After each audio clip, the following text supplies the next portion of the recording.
केंद्रीय मंत्री और हरियाणा के पूर्व सीएम मनोहर लाल खट्टर ने कहा कि बीजेपी की परंपरा रही है, जो कहती है वो करती है, जो कहती है वो करके दिखाती है। जिस तरह से विपक्ष के नेता तैयारी कर रहे थे, जैसे कि वे प्रधानमंत्री बनने जा रहे थे, उनकी उम्मीदें अब खत्म हो चुकी हैं। सरकार जब भी होती है, जब भी बनती है, तो उस समय ये सारी चीजें मुख्यमंत्री का अपना प्रेरोगेटिव होता है। मुख्यमंत्री अपनी टीम के साथ बैठ करके विचार करते हैं और आगे वो किस प्रकार की योजना बनाएंगे। जनहित में जनता की अपेक्षाएं होती हैं, तो जनता की अपेक्षाओं को पूरा करने के लिए बहुत चीजें ऐसी होती हैं जो पहले चल रही होती हैं, उनको पूर्ण करना। बहुत ऐसे नए संकल्प लिए जाते हैं, संकल्प पत्र भी जारी हुआ है। उसके अनुसार जब भी वो बैठ करके तय करेंगे अपने पहले मंत्रिमंडल की बैठक में, मुझे लगता है जरूर कोई ना कोई विचार वो आपको देंगे। और जो वो देंगे मान के चलना है कि भारतीय जनता पार्टी की परंपरा रही है, जो कहा है सो किया है, और जो किया है वही बताया है। तो इस नाते से जो बताएंगे मुख्यमंत्री जी बताएंगे। नैब तरीके से कहा गया था कि शपथ बाद में लेंगे, पहले रिजल्ट कोशिश करेंगे, और वैसा ही करने जा रहे हैं। अब ये तो मुख्यमंत्री बताएंगे। सर, दिल्ली चुनाव पर कितना असर पड़ेगा? 3 महीने बाद दिल्ली में चुनाव है, हरियाणा सटा हुआ है पूरा। पड़ना चाहिए, इसका प्रभाव पड़ना चाहिए। कारण यह है कि कोई भी चुनाव अपने आप में एक सोलिटरी इवेंट नहीं होती। उसका जो प्रभाव होता है वो किसी प्रकार का भी परिणाम हो, वो जिस प्रदेश में, जिस क्षेत्र में चुनाव वहां तो होता ही है, आसपास भी उसका पड़ता है, देश भर में पड़ता है। तो जिस प्रकार से हमारे जो विपक्ष के नेता बड़े नाद होकर मुंह चौपड़ी करके और तैयार बैठे थे कि मैं तो अगला प्रधानमंत्री बनने वाला हूं, वो हवा तो खिस गई। नहीं, देश के विपक्ष के नेता वो प्रधानमंत्री बनने की भी तैयारियां अभी भी से लगे हुए थे, तो उनका तो सफाया हो गया उन उम्मीदों का। और हरियाणा की जो जीत है, ये संदेश हरियाणा के लिए तो है ही है, पूरे देश के लिए वो संदेश है कि मोदी जी की नीतियां, मोदी जी का जो काम करने का तरीका है, उपलब्धियां हैं, वो सारे देश में असरकारी हैं, हरियाणा में भी असरकारी है। सर, ईवीएम पे जिक्र फोड़ रही है कांग्रेस, आपस में लड़ रहे हैं, कह रहे हैं उसको जिम्मेदारी लेनी चाहिए, कह रहे हैं उसको जिम्मेदारी लेनी चाहिए। काउंटिंग की मांग की है सर, लेटर वो तो हमारे मुख्यमंत्री जी ने अपनी पिछली प्रेस कॉन्फ्रेंस में कहा ही था कि चुनाव परिणाम के समय जनता देगी जवाब और ये कहेंगे ईवीएम खराब। लेकिन वो अपने नेताओं पे भी प्रश्न उठा रहे हैं। कैप्टन अजय तो कहते हैं कि कांग्रेस में ओबीसी विभाग एक झुंझुना है, पंजाबी वर्ग, वैश्य वर्ग, इन तमाम चीजों का ध्यान नहीं रखा कांग्रेस ने। कैप्टन उन्होंने अजय यादव ने भूपेंद्र हुड्डा पर प्रश्न उठाया, शमशेर गोगी ने भूपेंद्र हुड्डा पर प्रश्न उठाया। अब कहीं ना कहीं निशाना भूपेंद्र हुड्डा। ये कोई बहुत नई बात नहीं है, क्योंकि कांग्रेस पार्टी के नेताओं की संस्कृति यही है। वो संस्कृति का उपयोग निरंतर सब करते हैं, कोई इधर का करता है, कोई उधर का करता है, वो लगातार लगे रहते हैं। केवल एक नाम लेने की आवश्यकता नहीं है। सभी नेता इसी प्रकार से एक दूसरे को कटघरे में खड़ा करते हैं, और ये एक सबसे बड़ा कारण है कि जो भारतीय जनता पार्टी की फेवर करता है। सर, एक सवाल है, सर सरकार को जिस तरह का मैंडेट मिला है, क्या कैबिनेट का स्वरूप इस बार बदला हुआ नजर आएगा? मुख्यमंत्री का प्रेरोगेटिव है, वो करेंगे। सर, सामने में लिखा है कि कांग्रेस जो है वो हरियाणा में ओवर कॉन्फिडेंस थी, इसीलिए नतीजे ऐसे आए। क्या दोबारा से एक बार फूट पड़ती दिखाई दे रही गठबंधन में? उनका गठबंधन है ही कहाँ? फूट तो तब बढ़े ना जब कोई गठबंधन हो। आखिर उसी गठबंधन में वो एक दूसरे का सहयोग मांगते हुए और अलायंस करते हुए नजर आए। वहीं फिर एक दूसरे ने नकारा, और पार्टियों ने ये भी नारा दिया कि उनकी जो सहयोगी पार्टियां और जो जिसके साथ गठबंधन करने की बात वो करते रहे कि भी सनम डूबेंगे, खुद अकेले डूबेंगे, तुम्हारे साथ क्यों डूबेंगे। कांग्रेस कहती है कि सनम हम तो डूबेंगे, तुम्हें साथ लेके डूबेंगे। तो वो ना साथ आगे चलने में साथी हैं, ना डूबने में साथी हैं। डूबेंगे भी अलग अलग, साथ चलेंगे तब भी अलग। वहीं सौरभ भारद्वाज ने दिल्ली में प्रेस कॉन्फ्रेंस करते हुए बीजेपी पर जमकर निशाना साधा है। उन्होंने दिल्ली में झुग्गी झोंपड़ी में रहने वाले लोगों को आवास दिए जाने को लेकर जो है एक बड़ा खुलासा किया है। लेकिन अब मामला सामने आया है कि इन आवासों को अवैध तरीके से अपात्र लोगों को बेचा जा रहा है। बीजेपी हमेशा ही गरीबों से परेशान रहती है और वह गरीबों के खिलाफ कड़ी होती है। गरीबों को मुफ्त बिजली और पानी दिया गया तो उसकी यानी कि बीजेपी की खिलाफत हो गई है। अब ये फ्लैट जो गरीबों को मिलने थे वह अब अन्य लोगों को ब्लैक में दिए जा रहे हैं। दोस्तों, कल एक खबर कई जगह देखने में आई है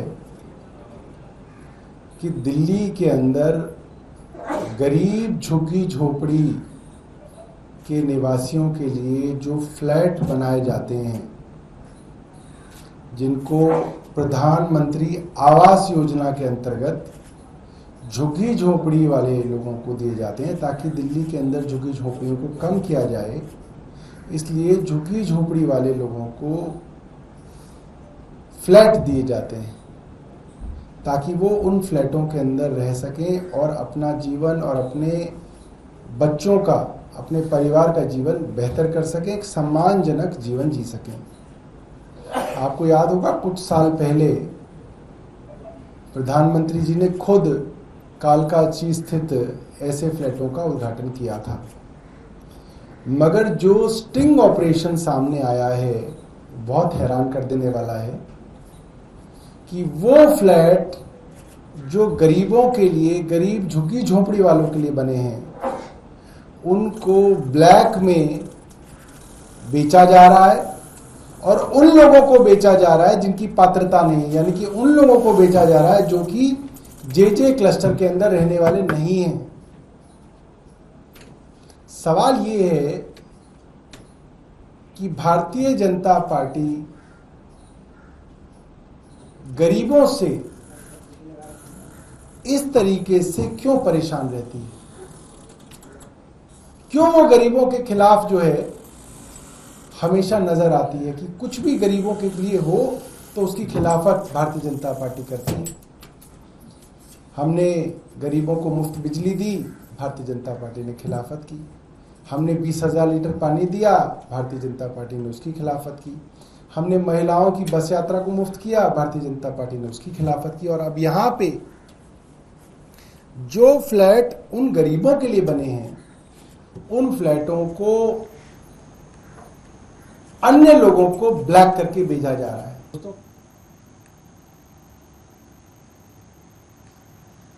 वहीं दिल्ली सरकार और उपराज्यपाल के बीच लंबे समय से तनातनी चलती आ रही है। वहीं दिल्ली में अधिकारियों के ट्रांसफर पोस्टिंग से लेकर अन्य कामों के लिए उपराज्यपाल और आम आदमी पार्टी की दिल्ली सरकार के बीच आए दिन विवाद और बयानबाजी होती रहती है। वहीं प्रेस कॉन्फ्रेंस में संजय सिंह ने कहा कि बीजेपी के एलजी के संरक्षण में एक महिला डॉक्टर का शोषण पिछले 1.5 साल से हो रहा है। एलजी साहब शोषण करने वाले एमएस को बचा रहे हैं और पीड़ित महिला के खिलाफ जांच करा रहे हैं। केंद्र सरकार ने इसलिए ही एलजी साहब को ट्रांसफर पोस्टिंग का अधिकार दिया है कि वह महिलाओं को प्रताड़ित करने वाले अधिकारियों को संरक्षण में ले सकें।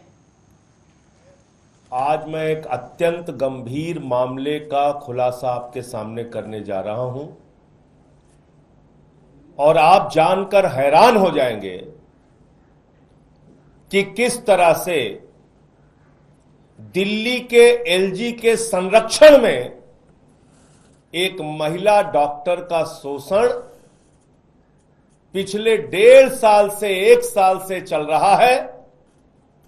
उसकी शिकायत बार बार हो रही है, बावजूद इसके एलजी शोषण करने वाले एमएस को बचाने में लगे हुए हैं, महिला के खिलाफ जांच करा रहे हैं। यह हैरान करने वाली बात है अपने आप में। और शायद इसीलिए भारत के प्रधानमंत्री नरेंद्र मोदी जी ने और भारतीय जनता पार्टी ने एलजी को ट्रांसफर पोस्टिंग और कार्यवाही का अधिकार दे रखा है कि जितने भी ऐसे महिलाओं का शोषण करने वाले लोग हैं, जितने भी ऐसे महिलाओं के खिलाफ अपराध करने वाले लोग हैं, उनका संरक्षण करो। ये काम दिल्ली के एलजी कर रहे हैं। ये घटना है दिल्ली के एक सरकारी अस्पताल की। वहां काम करने वाली एक महिला डॉक्टर की पीड़ा है,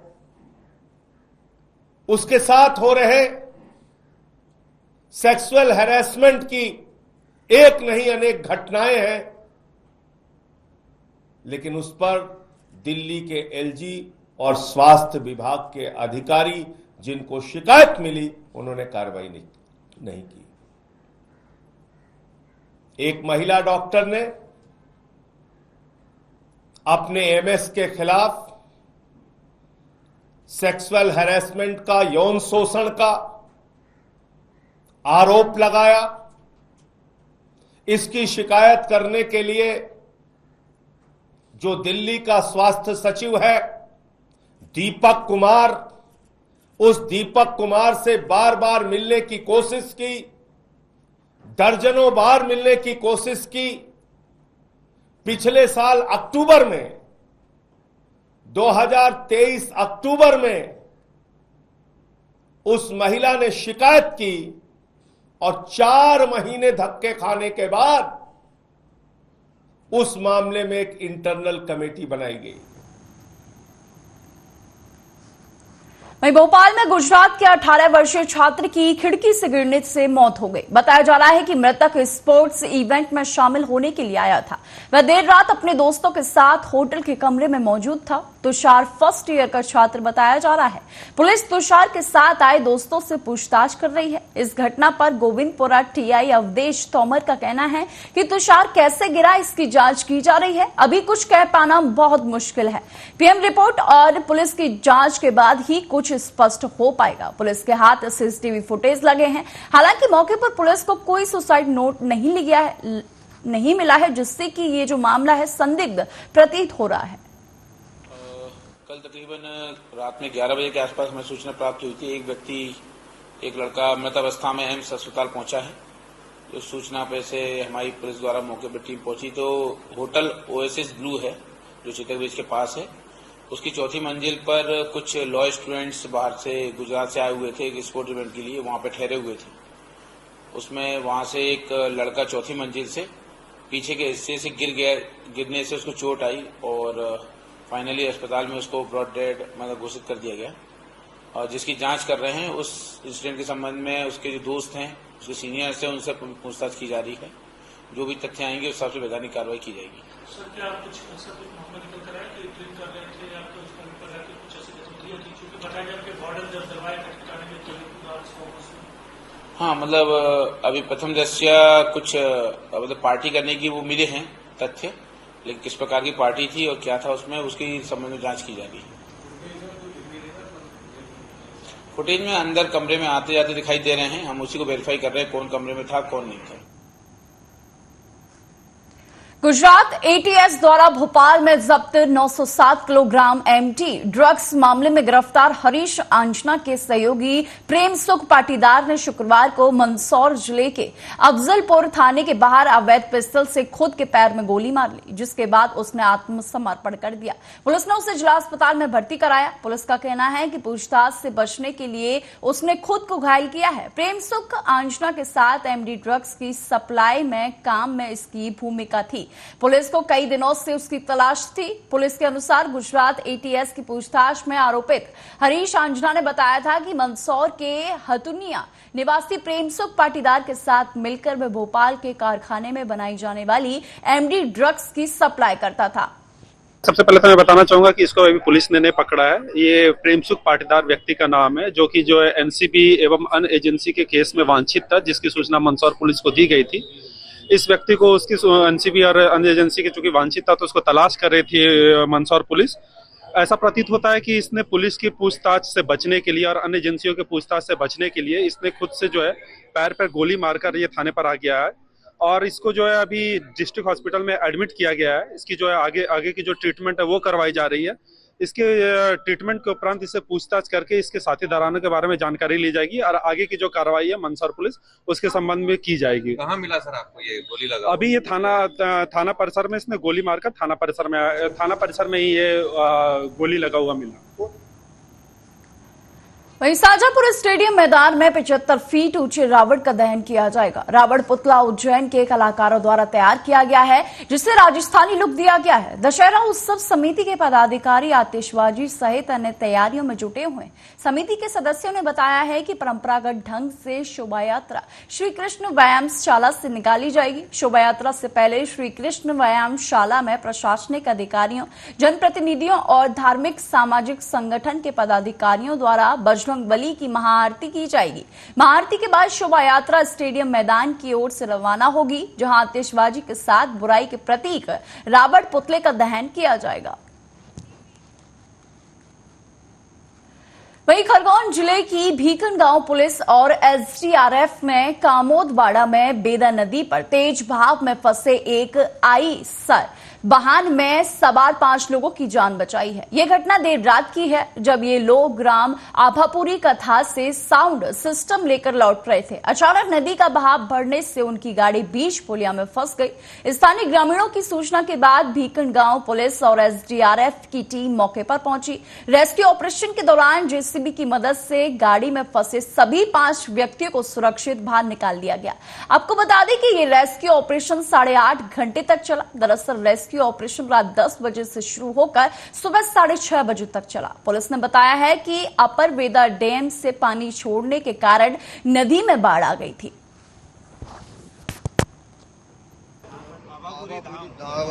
खाई के लिए गए थे आभापुरी, खाई की भागवत कथा देवी पुराण की। अभी कहाँ जा रहे थे? फिर क्या हुआ यहाँ पर? यहाँ आए पुल पे तो पानी हमको ऐसा लगा कि कम था, ऐसा बाद में एकदम महसूस हुआ कि पानी एकदम से बढ़ा, बहाव तेज हो गया था। हम लोग बीच में फंस गए थे। सही वक्त पे पुलिस प्रशासन और एसडीआरएफ की टीम ने हमारा सही सहयोग कर दिया, इसलिए हम अभी जीवित थे और उन सभी लोगों का हम आभार व्यक्त करते हैं। ग्रामीण और जेसीबी दोनों सहयोग से उनका भी आभार व्यक्त करते हैं। भविष्य में ऐसी गलती करोगे? ऐसी गलती नहीं होगी।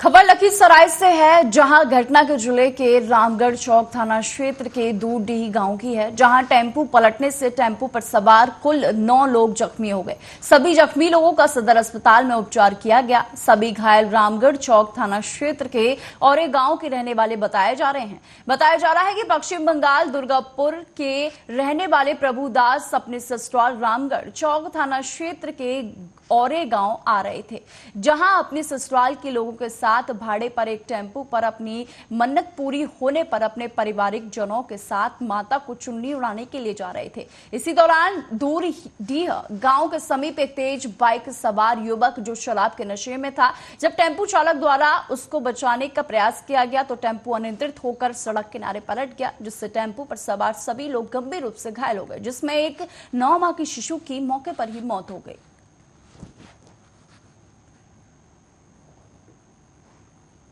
दुर्गापुर हमारा घर हुआ, ठीक है। हमारा लखीसराय औरे है, ससुराल हुआ। हम यहाँ के बड़ा दामाद है। हमारा पानागढ़ से हम आए हैं और हमारा यहाँ पर कुछ गस्ती था दुर्गा माई को चुनरी चपाने के लिए। आज हम आए हैं और सब फुल फैमिली लेकर के औरे से टेम्पू पकड़ के हम लोग आए थे। पहले परसामा देखे दुर्गा माई का ठाकुर से, वहाँ से फिर हम लोग टेम्पू पकड़ के हम लोग बोले चलिए हम लोग मैंने रामगढ़ आकर के ठाकुर देख लेंगे, दर्शन साल में एक बार होता है, आकर के देख लेते हैं। जैसे टेम्पू स्टार्ट किया, दारू पी कर बाइक वाला था और इतना स्पीड से आके मारा है और टेम्पू संभालते संभालते एक बाइक जो है ना पलटी मारा है। वहीं रायबरेली में तेज रफ्तार 2 ट्रकों की आमने सामने भिड़ंत हो गई। चालक गंभीर रूप से घायल हो गया। मामला मील एरिया थाना क्षेत्र के अंतर्गत मलिक मऊ ओवरब्रिज का है, जहां तेज रफ्तार 2 ट्रकों के आमने सामने की जोरदार भिड़ंत हो गई, जिसमें दोनों ट्रक पूरी तरीके से क्षतिग्रस्त हो गए। घटना से मचे हड़कंप के बाद स्थानीय लोगों व राहगीरों की भारी भीड़ वहां इकट्ठा हो गई। ट्रक में फंसे चालकों को राहगीरों द्वारा किसी तरह से सुरक्षित बाहर निकाला गया। घटना की जानकारी पुलिस को दी गई। सूचना पर पहुंची पुलिस ने लोगों की मदद से ट्रक में फंसे गंभीर रूप से घायल एक चालक को बाहर निकालकर इलाज के लिए जिला अस्पताल पहुंचाया गया। वहीं रायबरेली जिले को स्वास्थ्य सुविधा बेहतर देने के लिए केंद्र सरकार भले ही अरबों रुपए दे रहा हो, मगर एम्स की हकीकत को चौरी बयां कर रही है। मामला सांसद राहुल गांधी के संसदीय क्षेत्र रायबरेली के मुंशीगंज एम्स का है, जहां एक व्हील चेयर पर एक ही पहिया नजर आ रहा है, जिस पर मरीज ले जाने का वीडियो अब सोशल मीडिया पर तेजी के साथ वायरल हो रहा है। बेहतर स्वास्थ्य सुविधा हो, उसके लिए केंद्र सरकार और राज्य सरकार अपने अपने संस्थानों में लगातार काम कर रही है। उसके बाद भी स्वास्थ्य व्यवस्थाएं पटरी पर लौटने का नाम नहीं ले रही हैं। मामला रायबरेली के अखिल भारतीय आयुर्विज्ञान संस्थान मुंशीगंज एम्स का है, जहां एक वीडियो सोशल मीडिया पर तेजी के साथ वायरल हो रहा है। वीडियो में देखा जा सकता है कि कुछ लोगों के द्वारा एक मरीज को व्हील चेयर पर बिठाकर कर बाहर ले जाया जा रहा था, जबकि उसे व्हील चेयर में सिर्फ एक पहिया ही नजर आ रहा है। उसी के सहारे मरीज को कुछ लोग पकड़कर ले जाते हुए नजर आ रहे हैं, जो कहीं ना कहीं एम्स प्रशासन की लापरवाही और स्वास्थ्य व्यवस्था बेहतर नहीं होने का संदेशा दे रहा है।